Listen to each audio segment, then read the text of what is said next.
Добрый вечер, шановные телегледачи. Мы рады зноў сустрэцца з вами у тэлекавярні «Вячэрні Віцебск». Всем добрый вечер, вітаю цябе, Сяржук. Сегодня мы будем размаўляць про высокое и про тое, что рифмуется. Вот так завуалировал. Про поэзию. Про поэзию и яшчэ удакладнім про жаночую поэзию. А ці падзяляецца яна на мужчынскую ці жаночую, даведаецеся сёння у нашай тэлекавярні. Прамы эфир, телеканал Витебск, Иван Павюченко. Сяржук Марков. Так, мы пачынаем.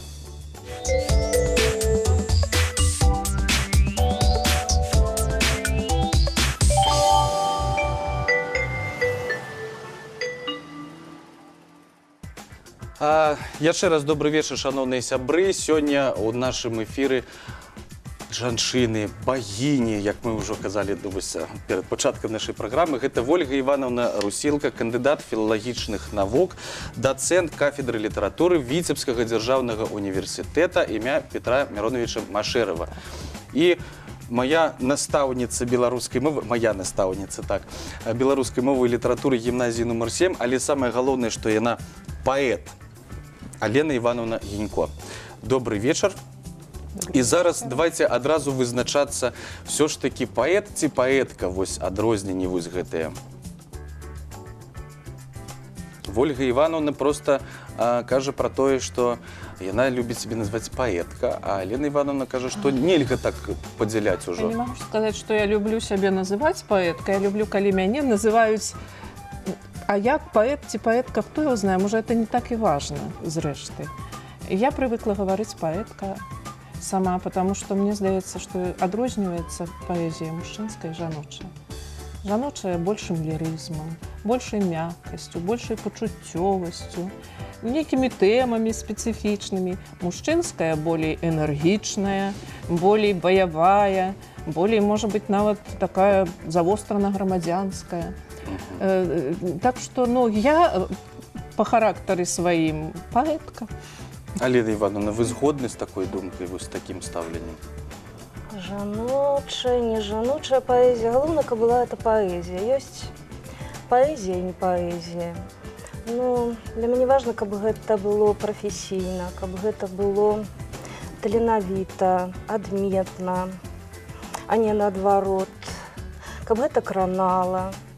Ну, я хочу сказать, что наставниками у поэзии для меня зараз буду называть мужчинские имена. Были, в первую чергу, Иван Доминикович Луцевич, шановна Янка Купала, любый моему сердцу Максим Богданович.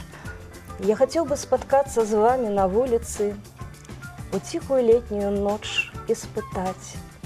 Бачите гэтыя буйныя зорки, яркие зорки Геркулеса, да их летит наше солнце, и несется за солнцем земля. Кто мы такие? Только подорожные, попутники сярод нябёс. На што ж на зямлі сваркі і звадкі, боль и горыч, калі ўсе мы разом ляцім да зор. Это поэзия, это вечное, это для ўсіх. Калі ўзяць з больш сучасных, то, ну, у чымсьці, конечно, для мяне блізкая Евгения Янішыц, але ўсё-таки, можа, як не дзіўна, больш Леонид Дранько-Майсюк. Мужчыны ўсё ж таки. Да, мне зразумела ўсё неясна. У вашым голасе квітнеюць астры, і настолькі ўсё мне вось это блізка, зразумела. І яшчэ хочу сказаць, што прадмовы да маіх паэтычных зборнікаў пісалі менавіта паэты-мужчыны. Да першага зборніка напісаў Олег Владимирович Салтук. Это першы зборнік, чырвоненькая кніжачка. Самотная птушка, так? А да трэцяга зборніка, які выйшаў летам гэтым у Мінску, написал прадмову вядомы беларускі паэт, эстэт Леонид Васильевич Дранько-Майсюк. І вы ведаеце, што ён столькі там убачыў, адчуў, зразумеў, што я думаю, што не кожная, напэўна, жанчына паэтэса ці жанчына, нават літаратуравед, столькі б адчула і ўбачыла, як гэта зрабіў мужчына-паэт. Таму, мажліва, паўтаруся, але для мяне важна, каб гэта была паэзія і каб гэта кранала. І яшчэ ўжо дазволіце скажу, што сапраўдны талент ён ад Бога. Вось калі вы казалі пра Сапраўдны. прафесійны, да, што паэзія павінна быць, падабаецца вам, калі яна прафесійная, гэта толькі талент, ці гэта яшчэ ўсё ж такі праца і праца? Канешне. Удосканаліванне. Бывае, ведаеце, як, кажу, што паэзія – это адзінства формы і зместу. Канешне, калі толькі захапляцца формай, так, і выхалашваецца тады сам змест паэзіі. Паэзія – это што? Гэта цэлы свет эмоцый, пачуццяў. І з другого боку, калі іх не ўмець, гэтыя ўсе эмоцыі, шквалы іх так абраміць у пэўныя рамкі і гэтак далей, то, канешне, таксама все-таки трэба ўмець і гэта рабіць. Але яшчэ я лічу, што, канешне, сапраўдны талент у тым ліку і паэтычны, ён ад Бога. Паэтава сэрца на крыж, штодня і штоночы трапляе. Відаць, ужо доля такая, паэту спасланая звыш. І калі звыш, калі ад Бога, то гэта не можа быць нейкае зло і разбурэнне. Бог – это любоў. Так, канешне, мы жывем зараз у верлівым такім неспакойным свеце, і проста лунаць у аблоках, адарваўшыся ад зямлі, мы не можам. Хаця паэзія – это крышачку, мне здаецца, і адарванасць нейкая ад зямлі. Это нешта такое высокае. Не адарванасць, а прыўзнятасць. Прыўзнятасць, так. Няхай будзе прыўзнятасць. Але все-таки, канешне, паэзія – это на пэўнай болі, і гнеў недзе, але ўсё роўна, калі гэты боль, ён будзе ўсё роўна, ведаеце, з надзеяй. Калі гэта будзе самота, яна будзе светлая.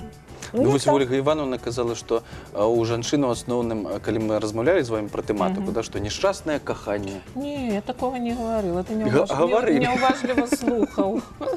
Неуважливо слухаў. Я табе говорила, што чаму часцей за ўсё пішуць пра нешчаслівае каханне. Потому што эстэтызаваць шчаслівае каханне цяжэй. Прасцей напісаць моцны, такі драматычны верш, напоўнены пачуццямі, калі гэта драма, калі гэта нейкае такое, няшчаснае каханне.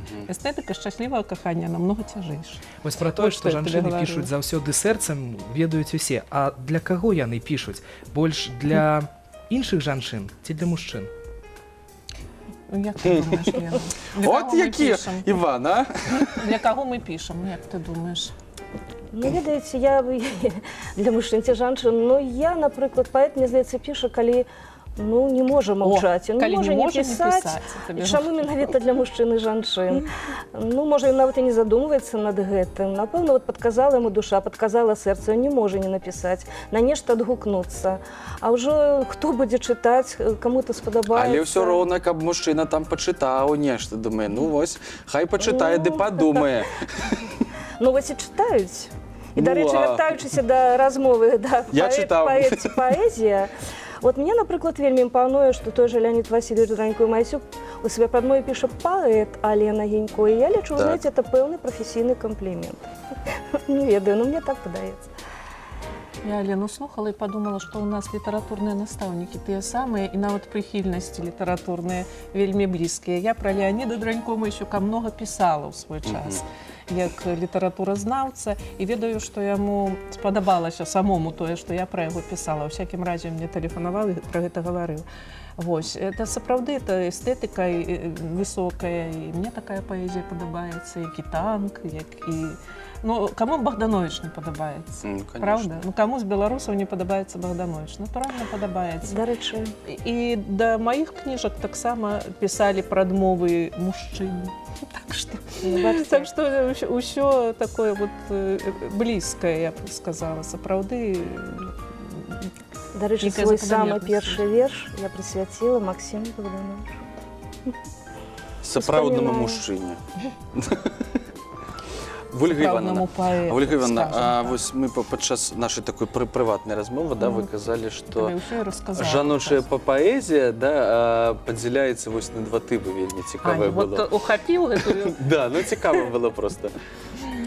Гэта была гаворка пра жаночы лірычны характар. Гэта пытанне вельмі сур'ёзнае і пытанне, якое, я не ведаю, это трэба сур'ёзна гаварыць пра гэта. Але тым не меней, ну, ёсць у рускага крытыка Валерія Золатцева такая фраза пра тое, што ў паэзію, ён меў на ўвазе рускую паэзію, але не толькі, канешне, рускую, што ў жаночай паэзіі ёсць два асноўныя типы характеру. Лена, не ведаю, ці ведаеш ты эту фразу.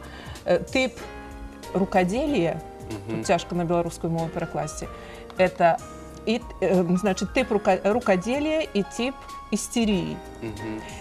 Отповедно Ахматова, Ганна Ахматова и Марина Цветаева. Ахматова это рукоделие, рукоделие, да, Цветаева истерия. Ну, это вот такі мужчынскі шавінізм у адносінах да жаночай паэзіі, потому что, конечно, жаночая паэзія намного богатейшая, чым рукоделие и истерия.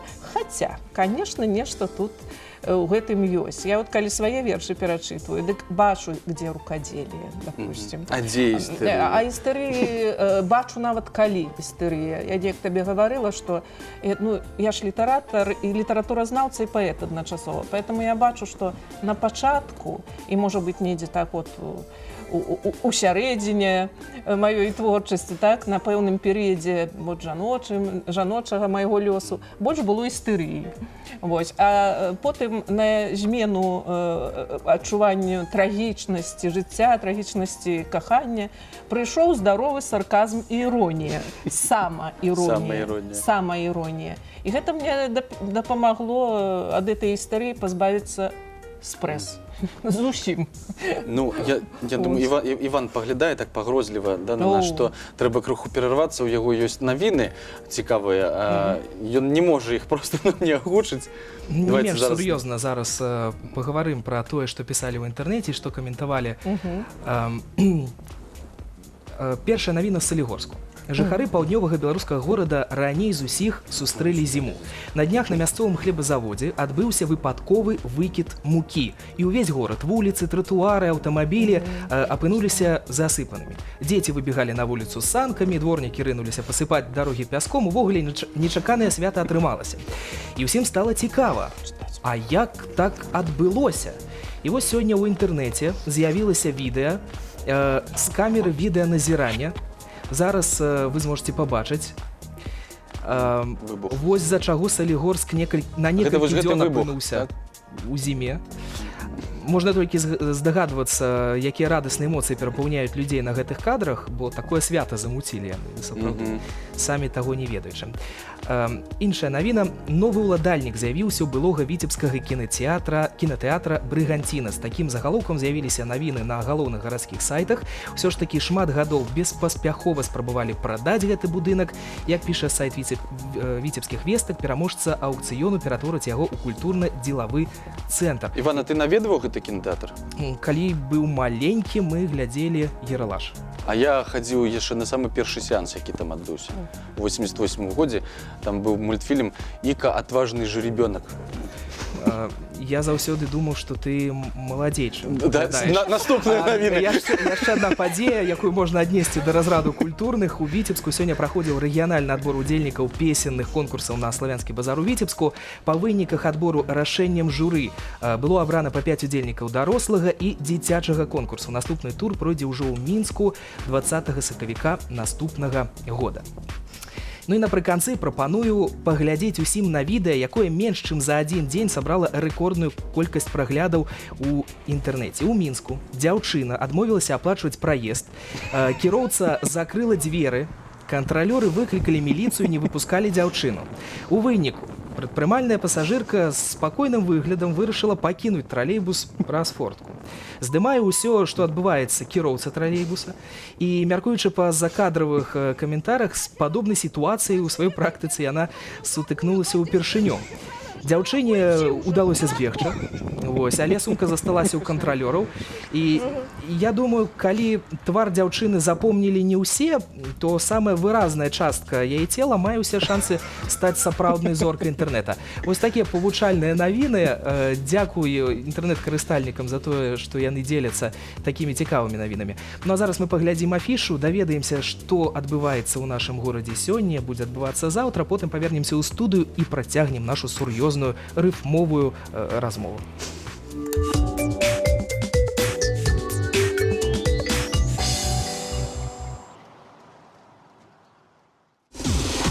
Наш интеллектуальный партнер – любимая газета «Видбичи». В музыкальной гостиной проходит выставка работ белорусской художницы Натальи Слушко. Неповторимые, наполненные светом и добротой картины художницы выставлялись во Франции и могли бы стать иллюстрациями к книгам Гофмана и Кэрролла.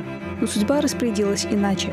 И все же у зрителей есть возможность оценить уникальный художественный стиль Натальи Слушко и познакомиться с добрыми персонажами ее картин. Начало выставки в 10:00. Культурно-исторический комплекс «Золотое кольцо Витебска-Двина» приглашает на выставку работ мастеров Полоцкого народного клуба лоскутного шитья Рошва «Мудрость славянской души». В каждом лоскутном панно выставки зритель увидит мгновение творчества, которые в любом проявлении доставляют радость познания, восторг нового открытия и просто удовольствие от созерцания прекрасного. В рамках 27-го международного музыкального фестиваля имени Соллертинского на сцене Витебской областной филармонии состоится концерт фортепианной музыки лауреата международных конкурсов Майкла О'Рурка «Музыка ночи». В программе произведения Шопена, Дебюсси, Бетховена, Равеля и многих других. Начало 18:30. Национальный академический драматический театр имени Якуба Колоса представляет спектакль «Афинские вечеры» по пьесе Петра Голодилина в постановке Валерия Анисенко. Строгий глава семьи намерен сделать свою талантливую дочь известной пианисткой. Сама же девушка тяготеет скорее к делам сердечным. Проблему отцов и детей берется решить вернувшаяся из Европы бабушка, прирожденная аристократка, чье непосредственное чувство юмора поставит все планы семьи с ног на голову. Начало спектакля 19:00. В рамках гастрольного тура «Большая игра» в концертном зале «Витебск» выступит группа «Пикник». Философские песни группы обладают гипнотическим магнетизмом и завораживают слушателей уже с первых аккордов. Каждое выступление 4 кудесника, музыканты группы, стараются сделать необычным и запоминающимся, тщательно продумывая образы каждого исполнителя, их костюмы, сценографию и многое другое. Начало концерта 19:00. Наш интеллектуальный партнер – любимая газета «Видбичи».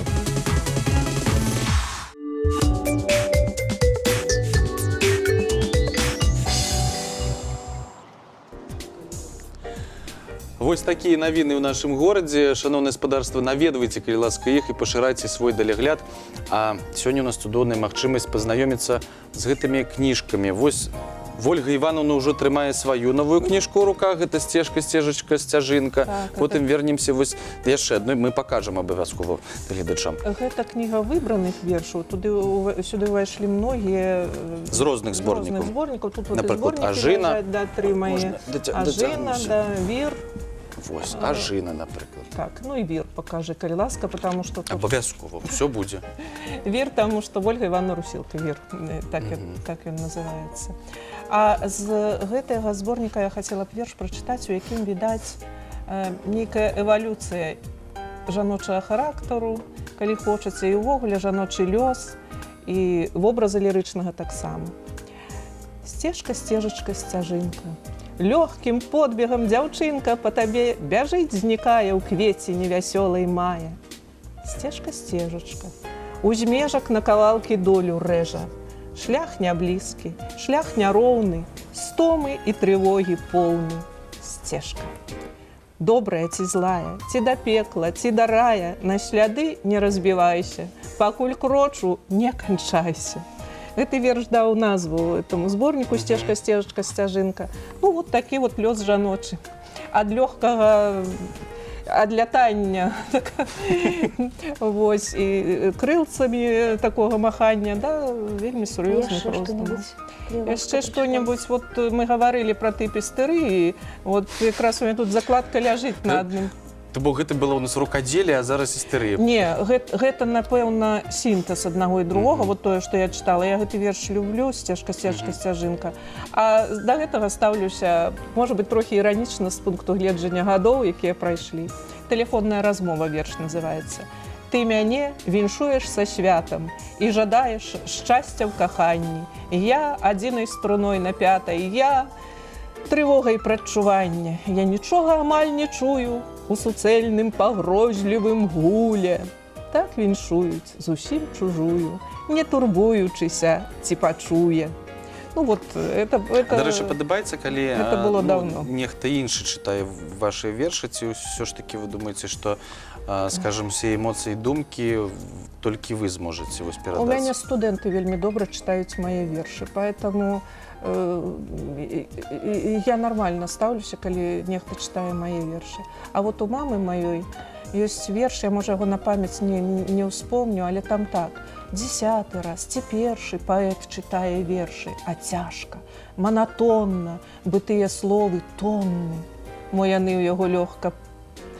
10-й раз ці перший артист читає вірші, а легко, ніби, а коли поет читає вірші, то яны у його тяжко читаються. Вот так. Я так і думала, що Так у вас і маці так само поетка. Мама моя поэтка сапраўдная. Мама моя поэт, ну, вот я б так сказала. Мама моя жыве у далёкай вёсцы Бершты ў Гродзенскай вобласці. Яна ў гэтым годзе адзначыла 75-гадовы юбілей. Віншуем. Мама моя, ну, калі, на жаль, не пабачыць нашай перадачы, але была прадая.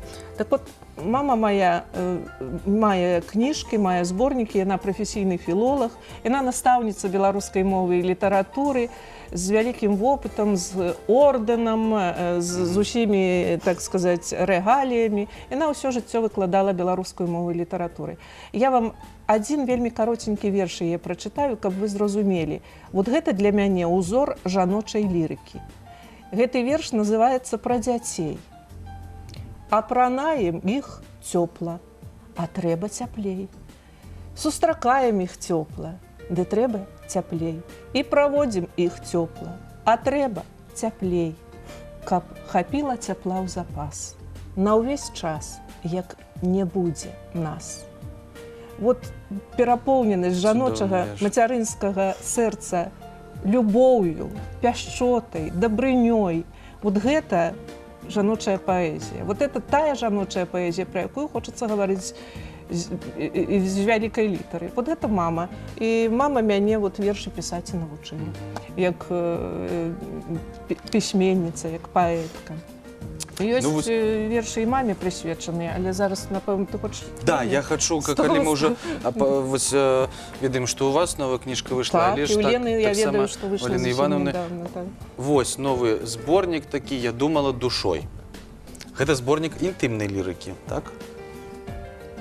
І вы нам просто абавязаны нешта пачытаць сёння з яго. Пра каханне, так. Ну, канешне. Прыгажунію, чараўніцую, падарункам чайго з жытла, яркай зоркаю, мелавіцую называлі, а ці была пекнай ягадкай, гожай краскаю, звонкай песняю ручая, незвычайнай чыёйсьці казкаю называлі. Была ж не я, за асокамі, за аблокамі, птушка шчасця галёкая, дзе? Мо галёкая, адзінокая, мо купаецца ў слёз вадзе. Замільгаў светлячком за парогам і патух безлучыны агонь.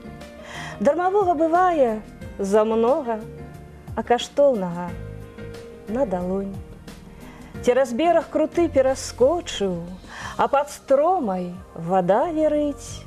Хтось зачаста мазоліць вочы, ну а нехта і не глядзіць. Затрымаўся на міг на паўстанку і спазніўся на цэлы лёс. Накувала зязюля падманка, каб няшчасціка ты прынёс. Калі надыдзе сумаваць часіна, і ад нягод панікне галава, звярнуся да аблокавых хваінак, мне дапамогуць кветкі і трава, няма спагады часта сярод люду, і ўсё радзей сустрэнеш дабрыню, рассянай кроплі, я маліцца буду за непадробленасць і чысціню, прамень асушыць горкую вадзіцу і супакоіць ласкаю душу, зямлю малю. не ўмеючы маліцца. Ды веру ёй не саграшу. Вось як. Ольга Івановна, вы некую за увагу хотели зрабіць. Я хотела сказать, что ці напіша так мужчина, так мягко, так лирично, як вот першы вершак Елена, пробачце, Елена Івановна, але мы так давно знаёмыя, што... Можна, ўжо можна. Сяжук, не глядзі на мяне, я ніколі не пісаў у сваім жыцці вершы, таму я... Не паспеў, я толькі хацеў... А вось мы бачым некалькі зборнікаў, у якіх абрана ўсё лепшае, што вы напісалі. А ці шмат вершаў, якія вы не вырашаецеся надрукаваць, якія не трапляюць у зборнікі, якія застаюцца толькі з вами? Ну, ёсць, конечно, такія вершы. Ці ёсць у вас, Алена Івановна? Не шмат. Ну, мне таксама не сказаць, каб шмат, Яны вельмі, але ну, ёсць. скажем так, ну, зусім уже асабістыя, да, што не хочацца нікому Ёсць паказаць. нейкі ўнутраны рэдактар. Поэтому не ўсё выносіцца ўсё-таки на людзей. Потому что, калі ты друкуеш, то усведамляеш, што чалавек мае права зразумець па-свойму тое, што ты напішаш. Поэтому там, дзе нейкая нявыказанасць, двусэнсоўнасць, нейкі ўнутраны рэдактар ёсць усё-таки, не ўсё я друкую. Добра. А це такое пытанне. А ці многа вершаў спалена? Вершы не гараць. Все, зразумела. Давайте я вам еще про каханне ж таксама ж хочется почитать. Вершики называется «Ажина». На осеннем березе ажина, гронкі, пераспелыя пяшчоты. Восень нам ізноў наваражыла стрэчу пад пажоўклаю лістотай. Ажылі, ажынаю на вуснах, позняе з гарчынкай у жаданні. Я цябе частую так спакусна, што сама паверыла ў каханне. Гэтых ягад чорных і някіткіх тут ніхто ніколі не збірае. У рачулцы, у люстэрку плыткім, ранняе змярканне дагарае. Ну, вот я яшчэ хачу паказаць, да, і вось, ну, каб у нас часу хапіла. Шаноўныя васьмікласнікі, вось сёння непасрэдна, бачыце, вось тут Ольга Івановна Русілка, так, адзін з аўтараў падручніка. Распавядзіце, Елена Івановна і Ольга Івановна, пра сваю дзейнасць з вучнямі з вашымі. Гэта, ну, пэўна ж, гэта асноўнае ў вашым жыцці, так?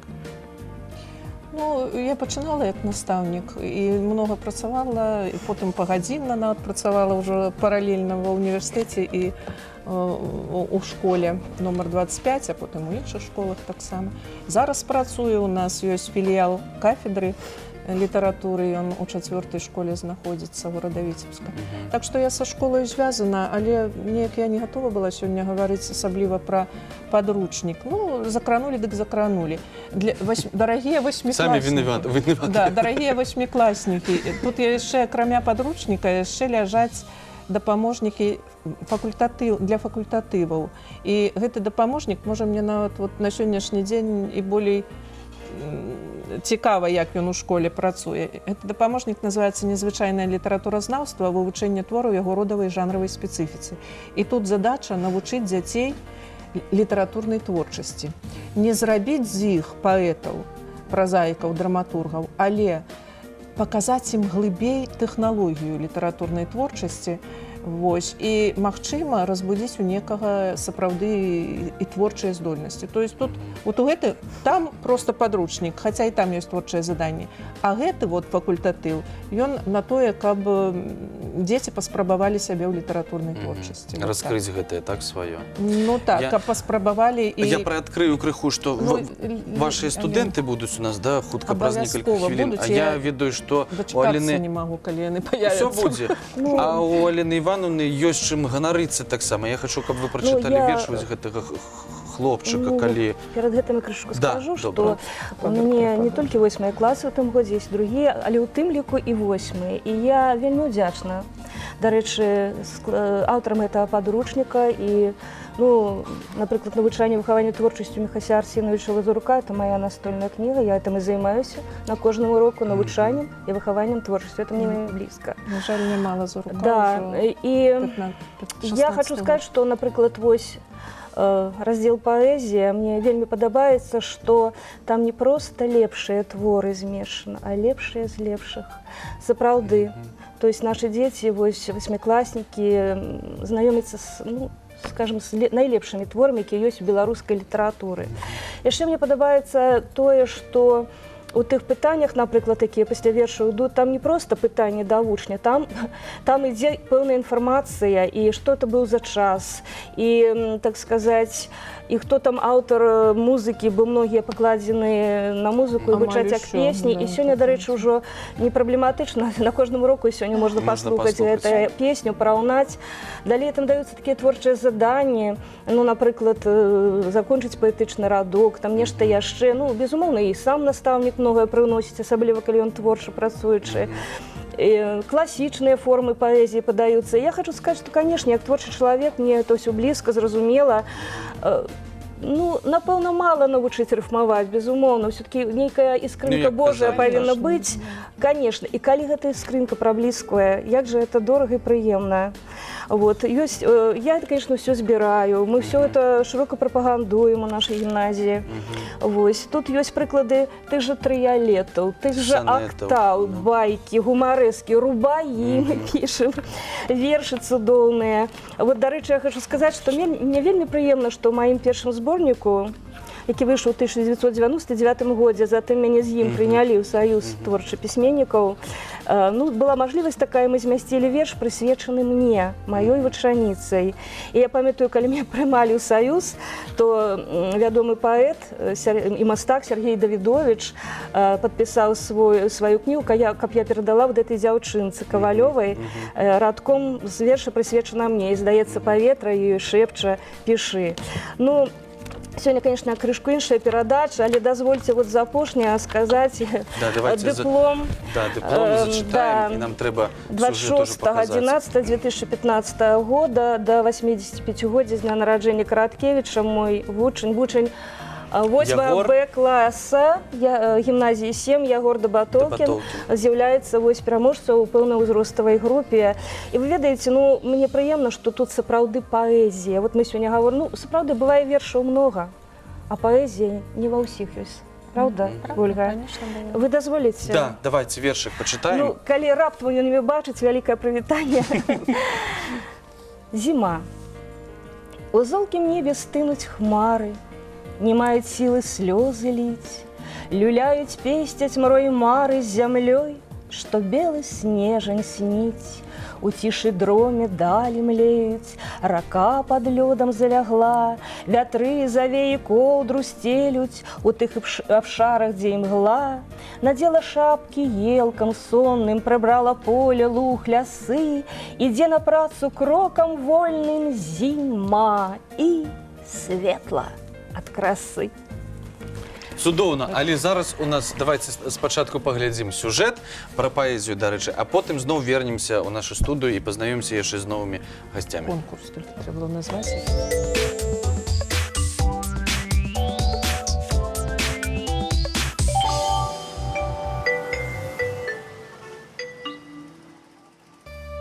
Согласитесь, такой жанр, как поэзия, давно уже вышел из моды.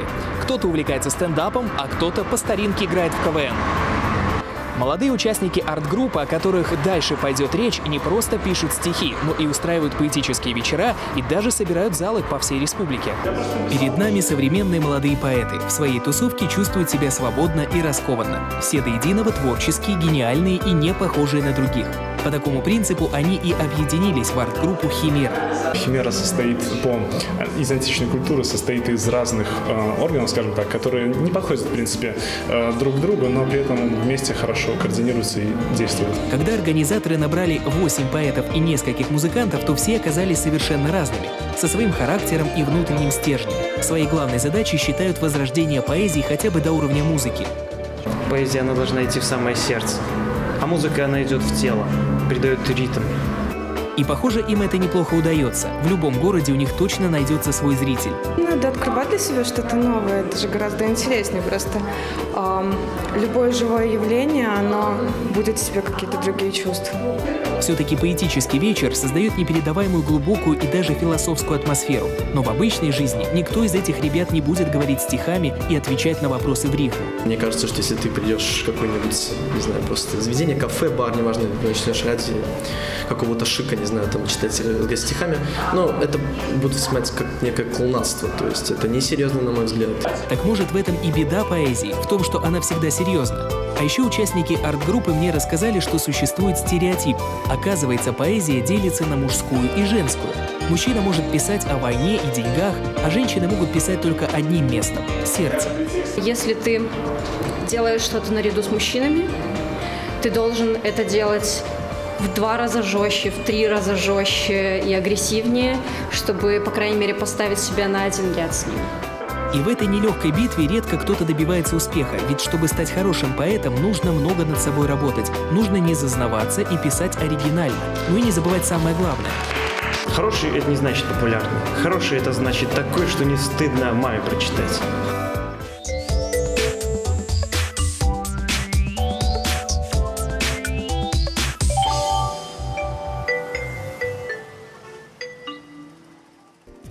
Вось такі цікавы сюжэт пра маладых паэтаў зрабіў наш шаноўны Іван Баюченко. Але у нас ёсць ужо ў студыі таксама маладыя паэткі. І я думаю, лепш за ўсё іх прадставіць сама іх так настаўніца Ольга Івановна. Калі ласка, прадставце сваіх дзяўчат. Да, уже и не наставница. Я зараз вам представляю студентов филологичного факультета, которые активно занимаются литературной творчестью. И я вам хочу сказать, что на факультете для этого створаны усе умовы. И только у нас закончился тыдзень беларускай мовы и литературы, было вельмі много цудоўных мерапрыемстваў, сустрэч з пісьменнікамі, літературных прэзентацый. Цудоўная быў спектакль, ці, як сказаць, прадстаўленне паэтычнага тэатра. Ёсць на філфаку такі паэтычны тэатр, які існуе. Мы, дарэчы, так, не так даўно пра яго нават Так, ён існуе менавіта пры кафедры літаратуры. Там ёсць многа творчых людзей. Ёсць літаратурная гасцёўня, якая называецца «Стракой негромкай», і ў якой традыцыі ўжо дзесяцігоддзяў развіцця менавіта творчасці літаратурнай.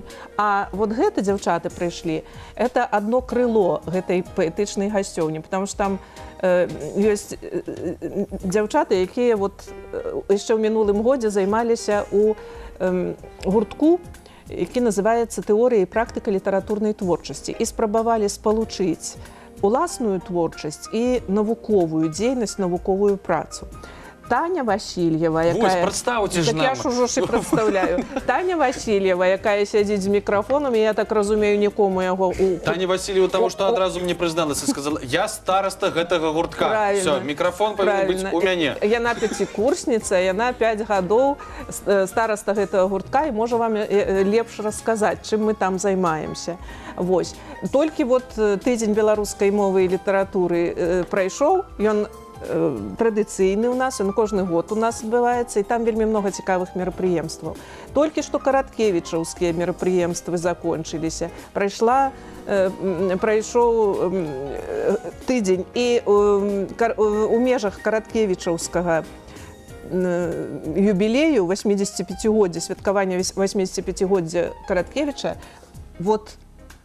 вучань Алены Івановны якраз і выйграў якую прэмію? Другую, по-моему, так? Месца. Да, другое месца. А тут сядзяць дзяўчаты, якія ў гэтым конкурсе таксама атрымалі дыпломы гэтага конкурса. Гэта Анастасія Радзевіч. Памашыце нам ручкой. Так, модель. Модель нашага того самого факультэта. Да, у нас увогуле дзяўчаты прыгожыя. Чтоб сумневаўся. Там хлопцаў просто няма. Хлопцы, ідзіце на філфак. І Ірына яшчэ, давайте ўжо ўсіх прадставім. Гэта Радзевіч, значит, Анастасія, яна на гэтым конкурсе, пра які мы ўспаміналі, у сваёй узроставай катэгорыі, у старэйшай узроставай катэгорыі атрымала дыплом першай ступені. Першай ступені. Я вас прашу, можете перадаць ёй мікрафон зараз, да? А Ірына, дай ўжо ўсіх скажу, а Ірына Радзіхоўская, не блытайце, калі ласка. Радзіхоўская, потому что першакурсніца, поэтому і блытаю. Студэнтка першага курса, ну, але яна, праўда, вельмі актыўная і актыўная ў творчасці літаратурнай таксама. Ірына атрымала 3-ю прэмію, дыплом 3-й ступені на гэтым самым конкурсе. Так што мы ўсіх перамаглі, можна Давайте, сказаць. а то мы говорим, яны сидят, ничего не могут сказать. Настасья, добрый вечер. Добрый вечер. Может, вы нам, ну, коли уже пошло так, да, что читаем верши, вы выиграли гэты конкурс з нейкім зборнікам ці непасрэдна з якімсьці вершам? Не, з канкрэтным вершам. Я сама з Браслаўскага района, ну, не канкрэтна з Браслава, але з района. Вось. Амаль што ўвесь свой час, ну, я знаходжуся на вучобе, дадому толькі раз у месяц. І, канешне, ну, сум такі па бацькам, па сваёй радзіме, таму верш прысвечаны Браславу. Ён такі, ну, як сказаць, ну, гістарычны, таму што ідзе зварот да легенды самой, да заснавання Браслава. Вось. Калі гэта не паэма, да, вялікая, то мы можам паслухаць. Урывак можаце паслухаць. Толькі кажы, калі ласка, ў мікрафон, таму што час у нас ляціць можа не імгненна пачуць сёння. цябе. Добра. Читаю старую легенду, казанне даўнасці сівой, і пераношуся імгненна ў горад, слаўны над вадой. У светлым хораме прыгожым на замкавай гары здаўна жыў мудры дзвін, наш князь заможны. Дачка і жонка з ім жыла. Дачка ў князя прыгажуня, але халодная, як снег. Што ганарліўка, капрызуля, пра гэта ведалі ўсе. Шмат жаніхоў няслі адмовы ад слаўных княжескіх варот. Было каханне незнаёма, дзяўчыне, сэрца яе лёд. Ну, вось там далей такі працэс кахання. Скажы, калі ласка, навошта табе паэзія? Ты павінна па поду Ты же так прыгожая, да? Дзякуй, канешне, за камплімент. Вось, но, але ведаеце, калі ты вучышся... Калі ты вучышся на філалагічным факультэце, то усё кажа проста, і выкладчыкі, і ўся атмасфера кажа, што трэба пісаць вершы. Конечно, калі яшчэ і на семінарах прымушаюць пісаць, што пісаць, так што ёсць некае выйсце? Не, ну ніхто не прымушае. Вольга Івана толькі такі маленькі штуршок. Ну так, мы ведаем, што вы прыйшлі сюды, каб вам паставілі экзамен. Перадай, калі ласка, мікрафон, мы запытаем ўсё старасці. Аддайце мікрафон старасці. Тетяна, добрый вечер. Добрый вечер. Да, Тетяна, якія дасягненні у цябе ў паэзіі? Ну, я друкуюся ў нашай універсітэцкай газеце. Мы час, так. Вышлі мае вершы, але пакуль на рускай мове. Ввогуле я пачынала з рускай мовы, але ўжо спрабую пісаць і па-беларуску. Спробу зараз можна адразу? Спробу можна адразу. Мой верш называецца «Восень». Восень ішла па вясковай дарозе, ела так смачна, яблык саспелы. Людзі на полі збіралі калосся, хмара ў ваду паглядала нясмела. Верасень, неба напоўніцца сумам, промні апошнія ў лісце ўплятаюцца, і раптам ты аддаеш сябе думам. Сонца стамілася і не з'яўляецца. З поўначы голад крадзецца няспешна, кружыцца вецер з лісцем у паланезе. Восень глядзіць, і ёй і горка, і смешна. Вось яна босая на першым снезе. Скончыўся восеньскі час вандравання, голы дрэвы скуголяць уночы. Гэта апошняе наша спатканне. Ты назаўсёды былое пакрочыў. Цудоўна. Але зараз, Ірына, мы абавязкова да цябе звернемся яшчэ, так? Але мы не можам заставацца ў баку ад праблемаў, якія існуюць у нашым горадзе, таму у нас з'явілася такая, я думаю, што ўжо пастаянная рубрыка, дзе мы дапамагаем жывёлам знайсці свой прытулак. Калі ласка, сюжэт пра прытулак для жывёлаў.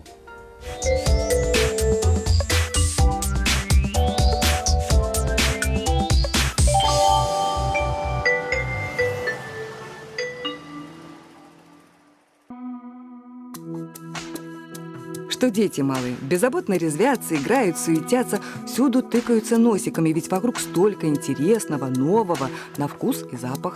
Щенки познают мир. Им, к счастью, невдомек, что их жизнь могла быть совсем другой. Или ее просто могло не быть. Но им повезло. Приют для бездомных животных стал для них и приютом, и спасением. А теперь здесь озабочены устройством их дальнейшей жизни. Щенка, если его брать маленького, его можно воспитать под себя, смотря кого вы хотите. Но они тоже все разные по характеру, и вам всегда работники приюта подскажут, кто более шустрый, кто более злой, кто более добродушный, кто спит все время, кому какие варианты больше устраивают. Мы ищем вот этим 3 малюткам хороших, достойных хозяев. Щенки здоровы, щенки привиты. По достижению ими возраста с приюта бесплатная стерилизация. Отзовитесь, хорошие хозяева. Даже эти родные сестренки и братик совершенно разные по характеру и поведению. Но сейчас они чистый лист бумаги. Какими они станут и что с ними станет, зависит от доброй воли людей. А пока, кроме того, что они милые, обаятельные, потешные, точно сказать можно только про их рост. Они будут небольшими, ниже колена. Ну, конечно, это обычная дворняжка. Ну, дворняжки тоже имеют право на существование. А еще о щенках можно с уверенностью сказать, что в доме, где они поселятся, скучно точно не будет. Эти жизнерадостные комочки заставят вас не только улыбаться, но и кардинально изменят вашу жизнь. Если в семье есть дети, то какое-то живое существо должно воспитываться. Дети очень многое берут от общения с животными. И вот такой маленький щеночек, который вырастет не очень большую собачку, мне кажется, он скрасит чьи-то будни. И всегда говорят, что такое собака. Собака – это 3 раза в день обязательный поход с ней на улицу. Это дисциплинирует. И прогулки на свежем воздухе, они тоже полезны для здоровья. В приюте для безнадзорных животных, к сожалению, щенков всегда много. Самых разных, больших и маленьких, пушистых и гладкошерстных. Кто-то из них станет добродушным компаньоном, кто-то надежным охранником. Но в первую очередь они могут стать кому-то хорошим другом, самым преданным, искренним и верным.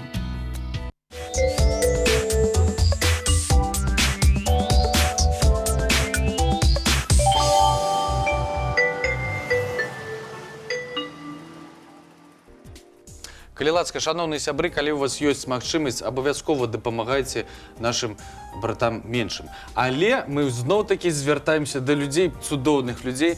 Ірына Радзіхоўская. Калі ласка, Ірына, падзяліся сваімі дасягненнямі ў паэзіі, што ўжо ёсць. Добрый вечер. Добры. Ну, я пишу ўжо даволі даўно, з 7 гадоў. Гэта быў другі клас, неяк прапанавалі. Паспрабавала, спадабалася. Падтрымлівалі, сям'я падтрымлівала, настаўніца класная, усе. А ты помнишь свой першы верш? Помню, ён быў пра восень на 3 слупочкі. Усе нешта пра восень пішуць, калі зіма не наступае. Сумна. Вось. Друкуюся зараз паціху у розных часопісах, напрыклад, там «Бярозка», «Переходный возраст». Прабач, а што значыць па-ціхаму? Пад псеўданімам? Не. Ну так. Невялічкімі порцыямі, так? Так. Ну, можа, сёння ўжо традыцыя склалася ў тэлекафе, кожны чытае невялічкі верш, можа, і ты нам нешта прэзентуеш з твайго. Ну, напэўна, я прачытаю верш пра восень, і зноў пра восень. Разумееце, зараз такое надвор'е, нібыта снежань, але... Ну, хацелася б уже снега, але у нас все роўна восень і восень. Так. Таму давайте уже пра восень. Пяшчотна і мякка абдыме холодной рукою смуга. У неба лісточак падыме павевамі ветру туга. Пад сонцам, схаваным ад вока, убачацца птушкі крыло. За пухкай завесай аблокаў, шукаючы сонца святло. Холодныя дзіўныя стрэлы дажджом расцякліся па шкле. Людскія, ледзь бачныя целы знікаюць у шэрай імгле. Блукаюць, не бачачы выйсця, чакаюць кагосьці, маўчаць. І зноў асыпаецца лісце, спрабуючы танец пачаць. Чагосьці душы не хапае, на твары усмешкі дуга. І жорстка ўжо абдымае холоднай рукою смуга. Усё. Добра. Я думаю, что пройдзе не зусім шмат часу, калі ўжо мы дзяўчат запросім як асноўных, да, гасцей, ўжо з нагоды, напрыклад, выпуску нейкіх зборнікаў сваіх. Факультет поэзии, это я хочу сказать. Уже можно перебить? Да, уже можно. У нас Уже можно перебить. часу зусім засталося вось мало-мало, тому... У нас был опыт на факультете выдания сборника, факультет поэзии. Я думаю, что мы творы дзяўчат абавязкова збяром у новый сборник. Літаратурная гасцёўня «Строкой негромкой» традыцыйна таксама выпускае зборнікі студэнцкай паэзіі на рускай мове. Там ужо некалькі зборнікаў. Гэтым кіруе Алена Владимировна Крыклевец. Вось. Так што у нас много студэнтаў, якія пішуць і на рускай мове, і на беларускай мове. Прыходзьце яшчэ раз, творчыя людзі да нас на факультэт. Вот што я абавязкова хацела сказаць. Мы чакаем разумных, таленавітых людзей на сваім факультэце. Вось. Цудоўнае запрашэнне, думаю, адразу ўжо з наступнага верасня не адбіцца будзе на філалагічным факультэце. Я спадзяюся, што так і будзе. Ну, я думаю, што напрыканцы давайте яшчэ вершыкі, да, Алена Івановна. Верш і будзем развітвацца, ну, на жаль, а што рабіць? Надзея моя у вершах, у думках, добрых вачах, у смешках, слязах і, верце, у самых звычайных снах.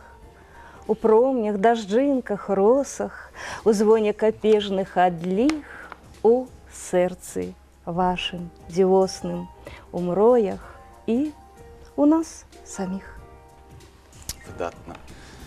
Ну і Ольга Івановна. А я хочу трошечки больш, может быть, такого оптимистичного настрою нашей размове надать про жаночую поэзию. Это некая такая, она у нас минорная, атрымліваецца жаночая поэзия. Зараз будзе не про осень, а про лето. Так, дзяўчаты тут усе про осень читали. Я хочу трошки весялейшее нешта. У меня есть вершик и называется «Жарточки».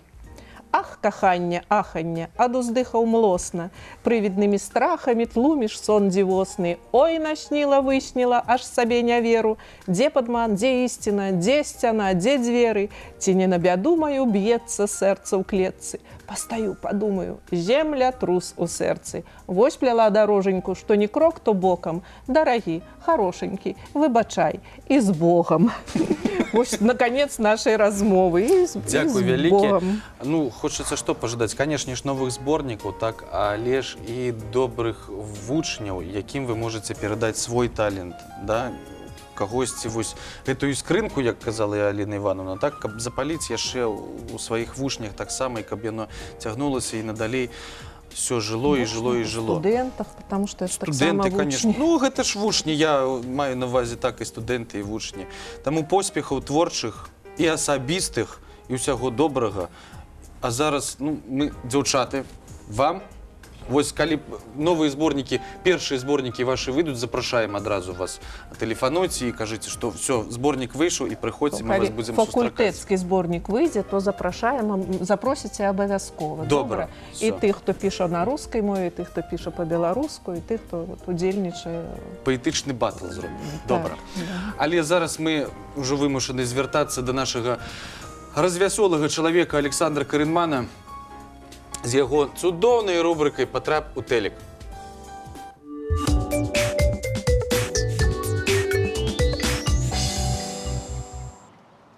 Обувной холдинг «Марка» представляет «Попади в телек». Ну что, я принес все справки медицинские своему начальству, и меня вновь допустили к микрофону. Это значит, сейчас будем дурачиться здесь, в вечернем Витебске, в рубрике «Попади в телек». Давайте начнем. Какие у нас сегодня красавицы? Ё-моё. Как вас зовут? Жанна. Виолетта. Жанна и Виолетта. Прекрасные имена, красивые девочки. Чем вы занимаетесь? Учитесь в школе? В школе в 7 классе и спортивной гимнастике. Ого! И ты тоже? Нет, я просто учусь в 8 классе. Ты решила, зачем мне эта спортивная гимнастика? Да? Ну, зачем, если есть Жанна, которая, если надо, приедет, покажет. Что ты умеешь делать? Все. Все. Я умею делать все. Борщ варишь? Нет. А вот, этому не научат. Вот, видишь? Пока ты там на спортивной гимнастике занимаешься спортивной гимнастикой, она варит борщ.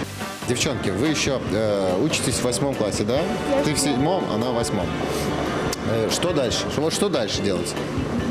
Учиться. Учиться дальше? Да. Не будешь уходить из школы? Нет. Зря. Вот я в свое время ушел из школы в 7 классе. И что из меня получилось? Ничего. Поэтому, если хочешь, чтобы из тебя ничего не получилось, уходи из школы, как я.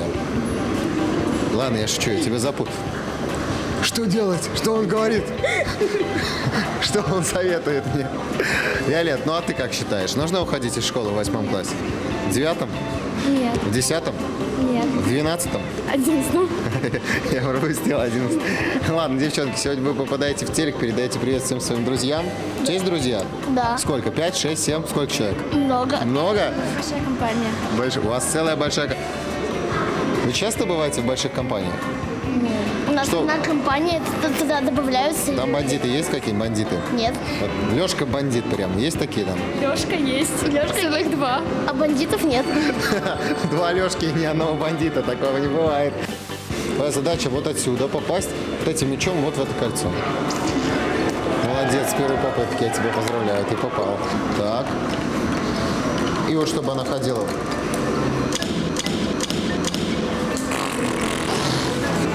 Давай, ниже. О. Давай, вот отсюда попади вот в те ворота. Молодец, Жан, умница. Я передаю привет всем своим близким, друзьям, желаю им всем здоровья, счастья и любви.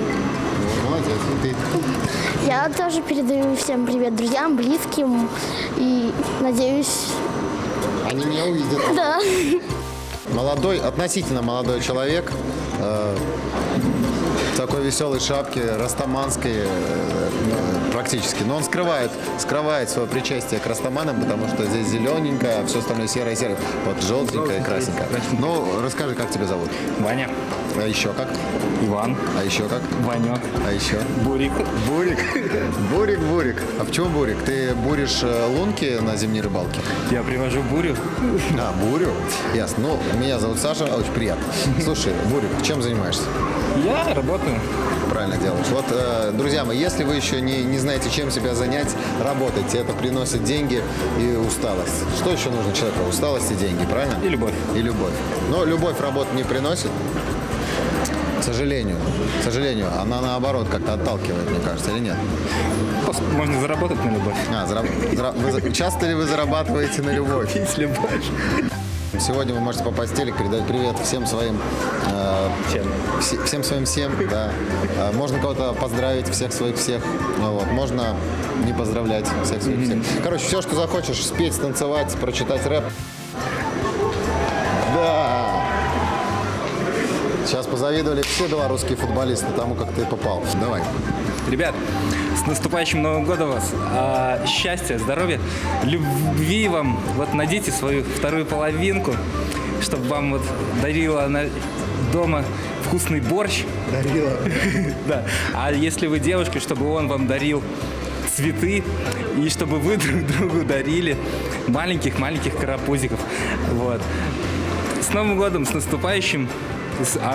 Да, и с наступлением декабря побольше снега нам. Возьми мое сердце, возьми мою душу, возьми все, что хочешь вообще, дай только в телек попасть. Обувной холдинг «Марка» представляет «Попади в телек».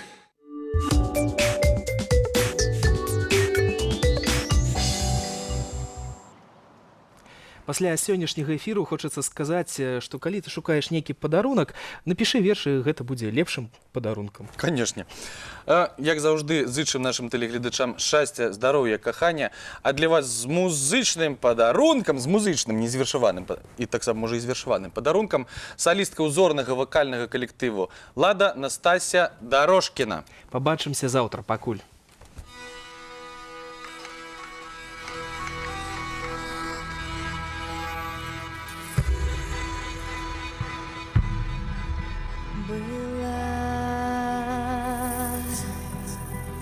Дзяўчына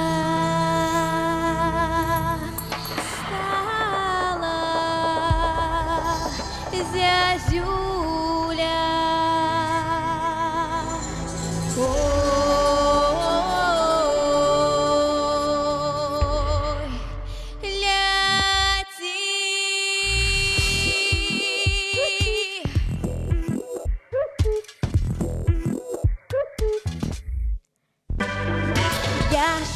спеў у лясах, зязюля спявала. Да рання у сваіх снах, у спагадах, у думках заблукала. Може, там была я. Тебе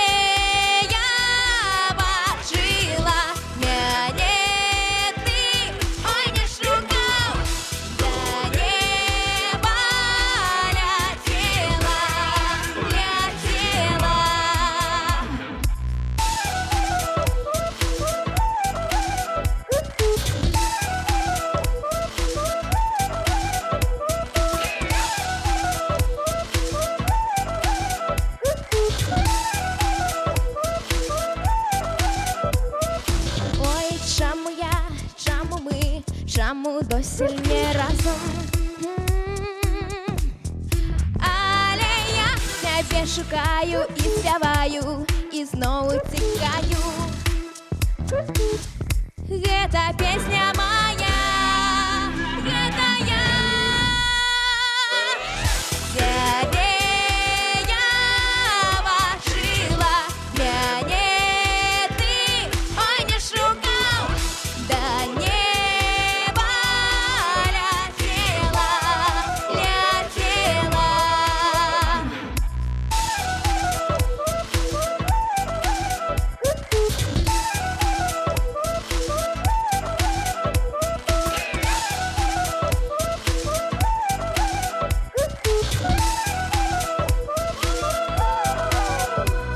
Моя доля, як поле,